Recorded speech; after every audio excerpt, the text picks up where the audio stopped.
May mga kapatid pa ako sa kanya. Hindi ko nga lang sila kilala. Nang mamatay ang nanay ko, si Lolo at si Lola na ang nagpalaki sa akin. Sa kasagsagan ng aming pag-uusap, napagalikos ako sa gulat nang mapansin na may paparating na liwanag na nagmumula sa apoy. Napabulong naman agad si Lola Perla. Gamo, may tao! Abay, oo nga, ano. May dala siyang ilaw. Ibig sabihin, may labasan to kuweba. Salubungin na po natin, Lo. Sandali lang, Clara. Ako na mauna. Hindi natin kabisado ang tao na yan. Maya-maya ay mas lalong lumiwanag ang paligid nang makalapit ang lalaking may hawak na sulo. Natigilan rin ito nang makita kami. Ang weirdo lang sa lalaking yon dahil wala itong pangitaas at sa pangibaba nito, hindi short o kung anong tela ang takip. Bahag ito, pero parang gawa sa balat ng hayop base sa balahibo nito. Sino kayo? Ay, magandang araw, Iho. Kami napadpad lamang sa lugar na ito dahil sa bagyo. Lumubog kasi yung barko na sinasakyan namin eh. At, Humakbang muna si Lolo palapit rito para mas maaninag pa ang mukha ng lalaki. Mahaba ang buhok nito na hanggang bewang. Mas mahaba pa nga sa buhok. hindi ko alam kung kami lang ang buhay. Pero ang lugar kasi na pinagdalaan sa amin ng alon, walang daan na papunta sa ibang lugar. Tanging ito lang. Ito lang kuweba ang aming pag-asa. Itong kuweba pa sa mga papunta to. Oo nga pala. Ako pala si Gamo. At ito mga kasama ko, si Perla, ang asawa ko. Tapos ito naman si Glaya, yung apo ko. Magandang araw po sa inyo. Ako naman po si Harlan. At ikinagagala ko po kayo makilala. Subalit ang kwento na ito ay makakarating sa lugar na hindi nyo inaasahan. Wala itong daanan pupunta sa lugar na inyong nakasanayan. Kung nais nyo sumama sa akin, pwede naman. Subalit ang paglabas nyo mula sa lugar na yon, wala pong mangyari. Kayo po ba itutuloy pa? Grabe naman ang pananalita na, La. Para siyang tumutuwa. Mukhang iba nga ang pamumuhay nila sa lugar na sinasabi niya. Pansin ko kasi sa pananamit niya. Tingnan mo at nakabahag. Para siyang nakalumang pangkat etniko, La. Parang pinanganak siya sa panahon pa ni Kopong Kopong.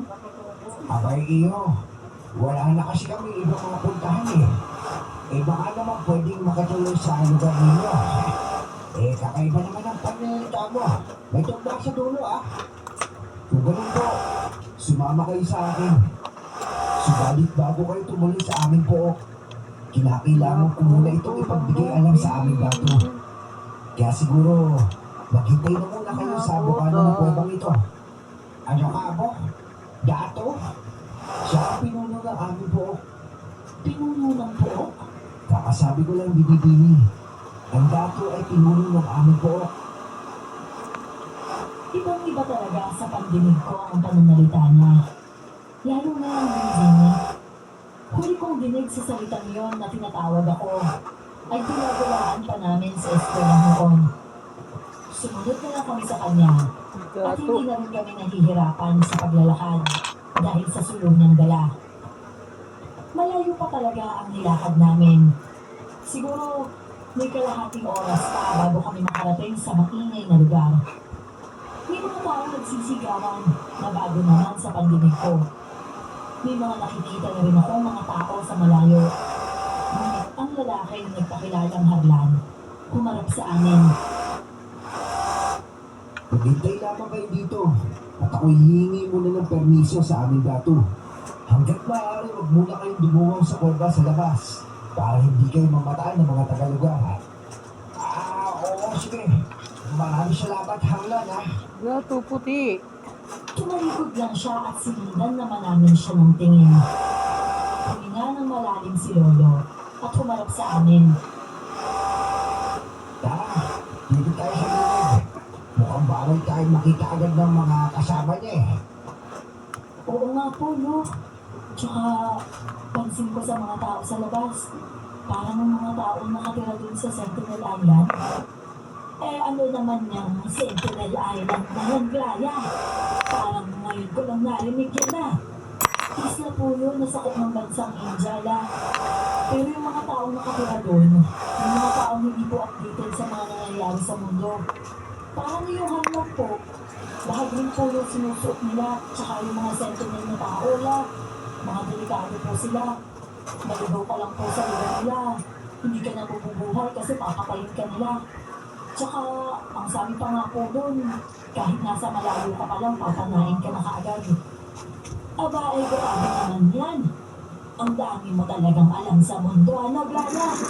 Samantalang ako kung saan lugar lang ako banda, yun lang ang alam kong kwento.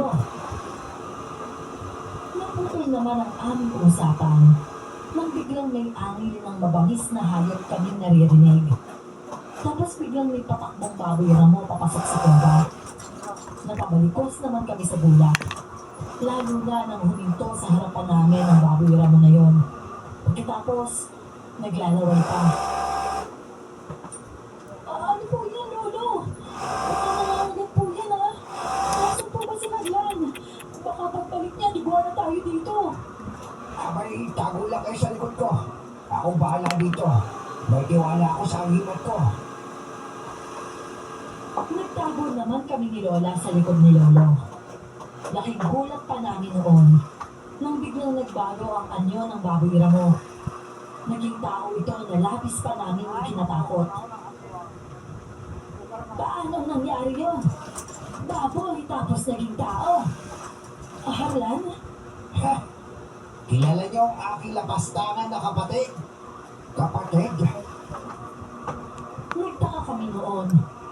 Mahaba din kasi ang buhok ng lalaki. At nakikita rin namin ang mukha niya dahil sa refleksyon ng ilaw mula sa labas ng kuweba. At kamukha rin siya ni Harlan. Ang tangkad, hubog ng pangangatawan, maging ang bagsak ng buhok ay si Harlan talaga. Kilos lang ang hindi. Abay, mga tao to Masarap to Sa wakas may nagawa rin tamang lapastangan nila lang. Nakatras kaming tatlo nang biglang lumapit ang lalaki at inamoy pa kami. Para bang bangong-bango siya sa amin. Nangibabaw naman sa sistema ko ang takot noon. Sa lakas ng kabog ng dibdib ko, halos hindi na ako makahinga. Nakakapit lang kami kay Lolo noon. At pansin ko si Lolo, natatakot rin siya. Iho, ano kasi, kasama namin si Harlan. At sabi niya, magpapaalam ko siya sa kanyang dati. Patutuloyin kami dito sa lugar na ito. Naniwala naman kayo. Yun yung sabi niya para naman mabait kasi siya. Naku, Perla. Mukhang mga aswang pala mga tao dito. Anong gagawin natin gamo? Akala ko pa naman ay ligtas na talaga tayo. Pero parang dinala naman tayo sa delikadong lugar na to. Dahil sa Lolo ko, ang lalaki at muling naging baboy sa harapan namin. Umangin ito habang naglalakad at kinatakot. Sa amin, doon namin hindi na pag-iwas yung tao. Dahil sa sigaw